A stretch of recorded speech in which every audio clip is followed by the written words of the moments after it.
High, আমি কোয়েল। ঘুম থেকে উঠে বুঝতেই পারছিলাম না যে সকাল হলো নাকি বিকেল। দুপুরবেলায় ঘুমালে না আমার প্রতিদিন এই রকমই হয়। তারপর জানলা দিয়ে দেখি যে মেঘের মুখ একদম ভার, একটু পরেই মনে হচ্ছিল বৃষ্টি নামবে।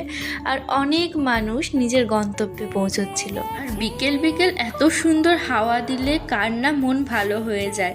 তারপর অনেকক্ষণ সময় শুধুই জানলার পাশে বসেছিলাম। মাঝে মধ্যে একটু নিজের সাথেও সময় কাটাতে হয়, কিছু না করে চুপচাপ দুদণ্ড নিজের সাথে বসতেও হয়, তাহলে মনের অনেক চিন্তা দূর হয়, আমার অনেক রিল্যাক্স ফিল হয়। যাই হোক, অনেকটা বেশি জ্ঞান দিয়ে ফেললাম।